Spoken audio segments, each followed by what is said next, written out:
Deus, hein? Muito bem, 7 horas mais 30 minutos, 19 horas mais 30 minutos, horário de Brasília. E a partir de agora estamos entrando no ar ao vivo com o nosso pré-culto, o nosso testemunho. Uma boa noite a você que nos acompanha, boa noite a você que está nos acompanhando pela rádio, TV Web Manaim, também no nosso canal oficial, né? Da Igreja Cristã Maranata, no YouTube. E a partir de agora você já pode clicar em curtir, você coloca lá, dá um like, né? Isso, fala que tá gostando, para que muitas pessoas sejam alcançadas pela palavra de Deus. Compartilhe aqui esse momento tão especial para os seus familiares, para os seus amigos, irmãos que estão no Brasil e no exterior. Hoje é quinta-feira, dia 16 de dezembro de 2021. Sim, 16 de dezembro, o mês já tá indo embora. O ano, né? O ano já tá indo embora. E daqui a pouco, né? Vai chegar o final do mês, estaremos glorificando ao Senhor com a nossa vigília, adorando ao nome do Deus vivo.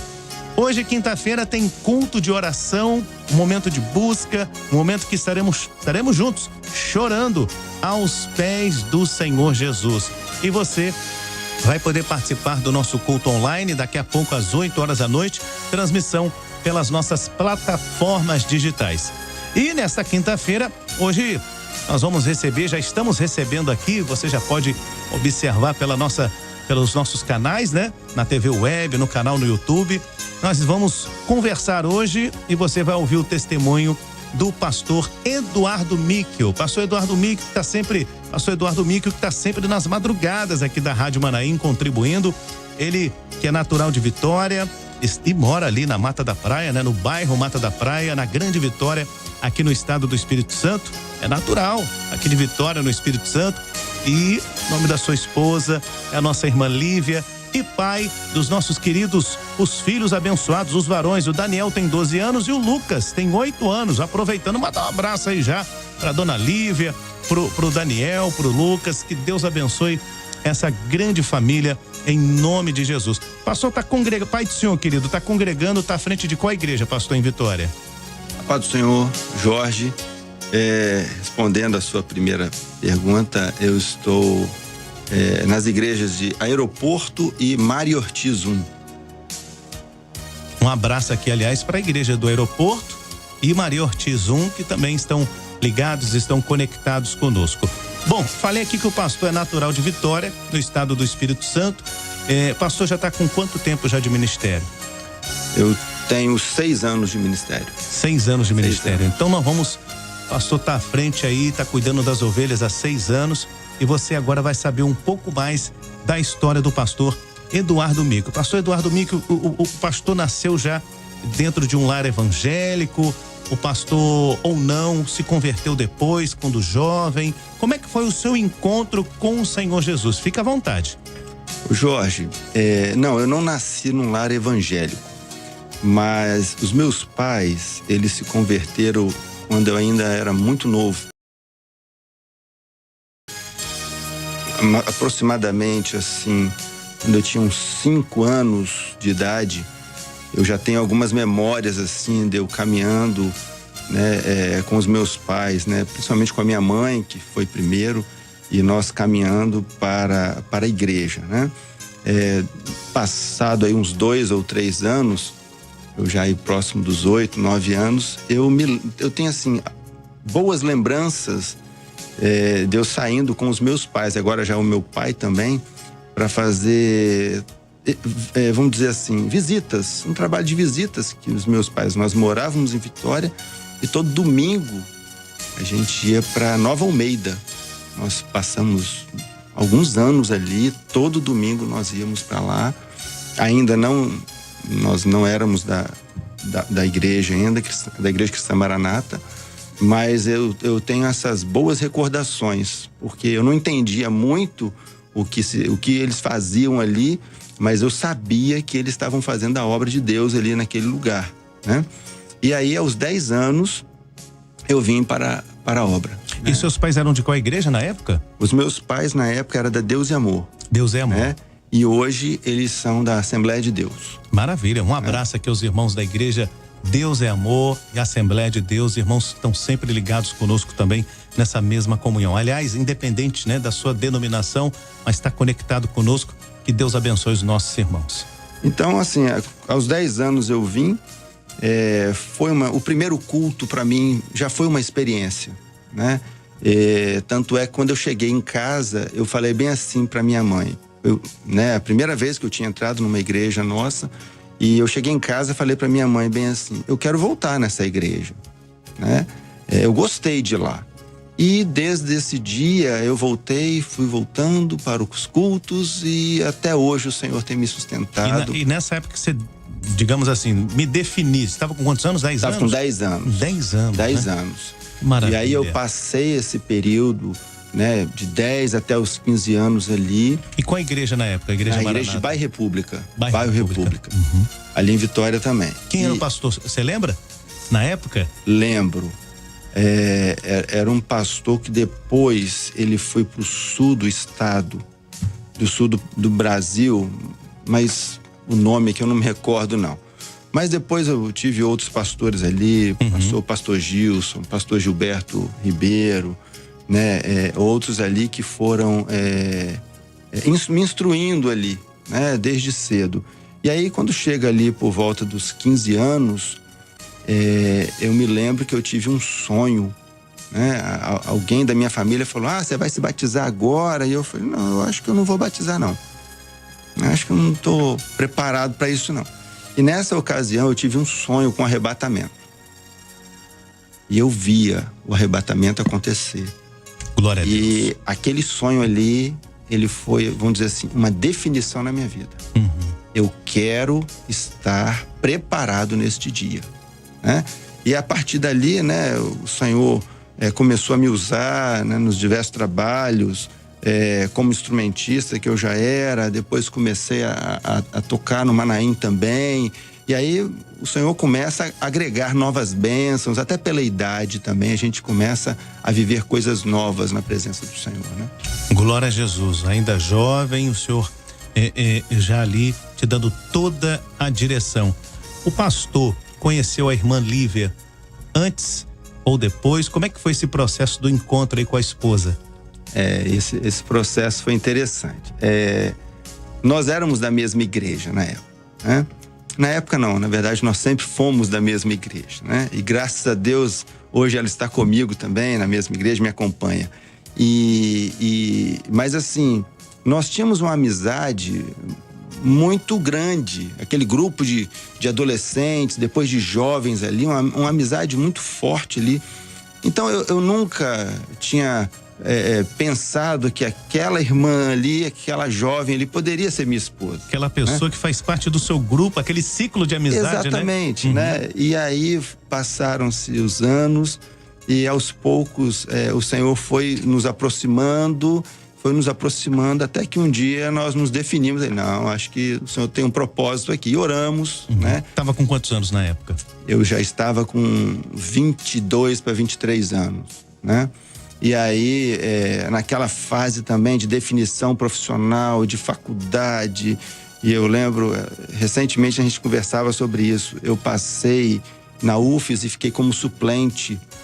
E, assim, com pouca expectativa, né? Vou usar a palavra expectativa aqui agora. Mas, assim, pouca expectativa de ser chamado. Mas havia uma fé viva que o Senhor poderia fazer aquilo. E sem saber, ela orou durante 6 meses por mim, porque a chamada seria no segundo semestre, né? E eu não sabia, mas depois ela me contou isso, que ela orava todos os dias pro Senhor abrir aquela porta ali para mim. Eu orando de cá, ela de lá, mas eu não sabia que ela estava orando por isso. E naquele momento ali, né, que a gente já estava se aproximando, o Senhor foi operando, foi colocando tudo no seu devido lugar, né? Tudo dentro de um tempo certo. E aí nós vemos assim, o quanto Deus operou, mesmo assim, sem a gente projetar coisas tão grandiosas que nós alcançamos hoje na presença do Senhor. Mas o Senhor já era conosco desde o momento, vamos dizer assim, de um rascunho, né, nosso.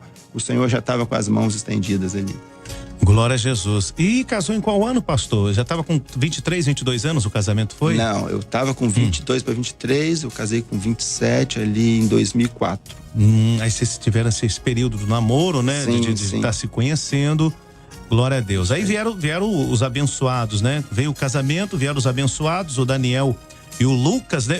Eu conheço os dois e são meninos maravilhosos. E eles estão aí fazendo parte desse projeto, dessa família abençoada. Graças a Deus. E quando é que chegou o momento ali para ser um obreiro, para ser um diácono, né? O dia do diaconato, porque obreiro, quando nós estamos na igreja, estamos realizando a obra do Senhor, somos usados, temos as nossas funções, mas o dia do chamado do diaconato, como é que foi esse momento? O diaconato foi um momento assim, que eu buscava isso. Estava na mesma igreja ali no bairro República? Sim. Não, já tinha mudado. Já estava em outra igreja, uma igreja próxima ali, chamada Morada de Camburi. Amém. Tá? Mas assim, era algo que eu buscava o Senhor. E aconteceu uma situação, uma prova, na verdade, em que isso foi retardado, né? E eu perguntava muito ao Senhor, mas Senhor, por que isso, né? Por que essa situação me expôs dessa forma? Eu não tive participação. E durante algum tempo eu me questionava muito com o Senhor, né? Queria entender. E aí passou, eu não lembro, acho que menos de um ano, se não me engano, e o Senhor me chamou para o diaconato. E aquele dia eu entendi, eu acho que o que marca esse dia do diaconato na minha vida foi em que eu entendi o quanto o Senhor tinha me capacitado nesse período.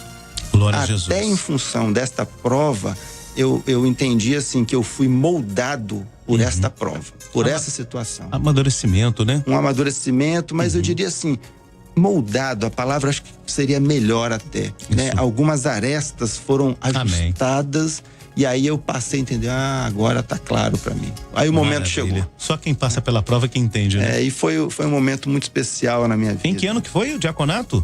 Diaconato. Vamos ver se você consegue lembrar, hein? Foi em 2000. Qualquer coisa eu ligo pra irmã. 2006. 2006, que bênção. Veio o diaconato, passou por esse período ajudando a igreja, né? Fazendo parte ali do corpo diaconal. E quando é que chegou o momento da unção, de ser chamado como ungido do Senhor? O Senhor já estava te mostrando através de um sonho, através de visões, haviam profecias, ou você já estava entendendo que o Senhor estava te moldando ali para você ser ungido, ou foi uma surpresa? Como é que foi esse período? Esse período, ele foi marcado assim, mais pela experiência com a igreja, experiências com a igreja, né? Algumas situações em que a igreja me procurava, alguns testemunhos que eram dados. Então assim, eu acho que os sinais, houve dons espirituais, sim, né? Não tão diretos, mas que eu já começava a entender que havia um propósito do Senhor nisso. Mas o que marca esse momento na minha vida foi vamos dizer assim, o trabalho com a igreja, né? Estava te testificando, né? Exatamente, estava me testificando assim, eu conseguia ver respostas do corpo, né? Quanto àquilo que eu apresentava ao Senhor em relação ao rebanho, né? E ali, né, quando chegou esse momento, eu não vou te dizer que não foi uma surpresa, porque sempre é uma surpresa, né? Porque naquele dia você fala bem assim, Senhor, sou eu mesmo? E aí cai aquele temor assim. Então acaba sendo, mesmo o Senhor testificando, acaba sendo uma surpresa assim. E nesse período da unção, desse chamado, nesse dia tão especial, até a sua ordenação, houve um momento de prova, alguma experiência que você teve que gostaria de relatar aqui para os nossos irmãos? Eu acho que sim.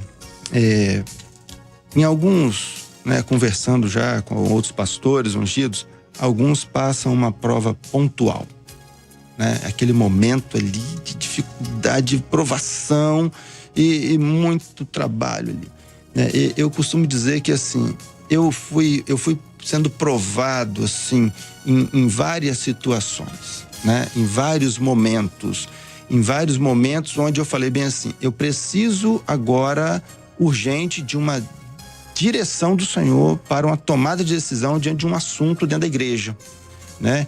E esses momentos, eles foram muito importantes porque assim, você vai entendendo que você só pode ser um pastor se você for um homem dependente de Deus, né?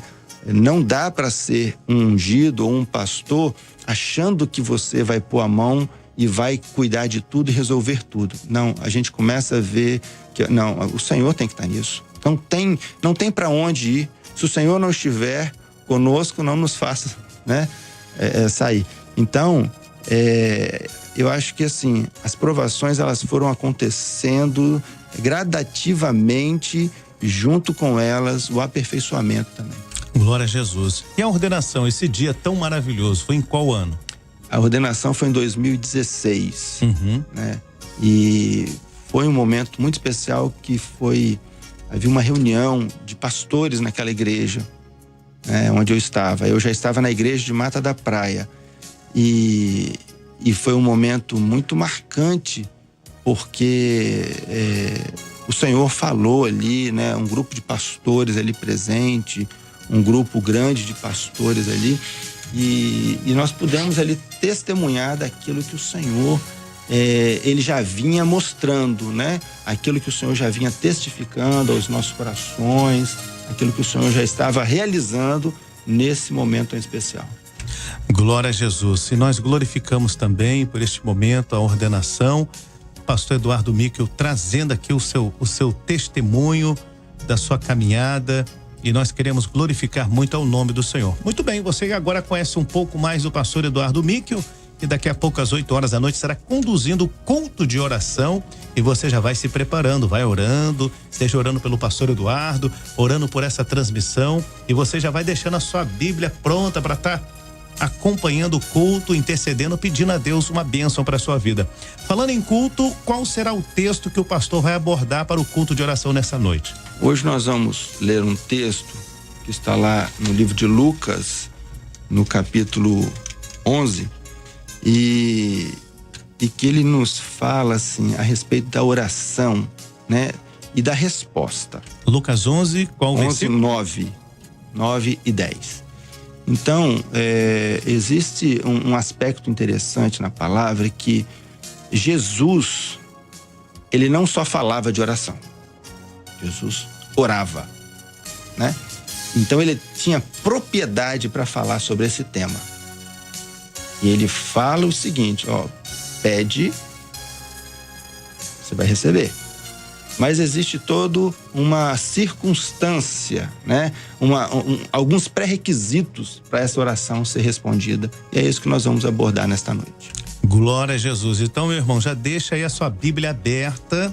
Daqui a pouco o culto de oração em Lucas capítulo 11, nos versos 9 e 10. Versos 9 e 10, Lucas capítulo 11. Já o culto de oração. Nós queremos agradecer a vinda aqui do pastor Eduardo Mikkel. Ele vai se dirigir agora, vai continuar aqui com a gente, né, na nossa central de comunicação. Ele vai para o Estúdio 4, conhecido aí popularmente como o Estúdio do Satélite, né, para poder participar dessa transmissão pelas nossas plataformas digitais. Pastor Eduardo, muito obrigado pela sua vinda, que Deus abençoe. Aquele abraço para o pastor e para toda a sua família. Dá um abraço aí na nossa irmã Lívia, nos filhos Daniel e o Lucas, e que Deus continue sustentando o seu ministério, a sua esposa, os seus filhos. Continuem firmes na rocha, né? Amém. Isso que é importante. Pai do Senhor, pastor. Pai do Senhor, Jorge. Glória a Deus. 19 horas mais 49 minutos. 19 horas mais 49 minutos. A nossa programação, ela segue. E que Deus abençoe. E já, daqui a pouco, teremos o nosso culto de oração. Deus abençoe e a paz do Senhor Jesus.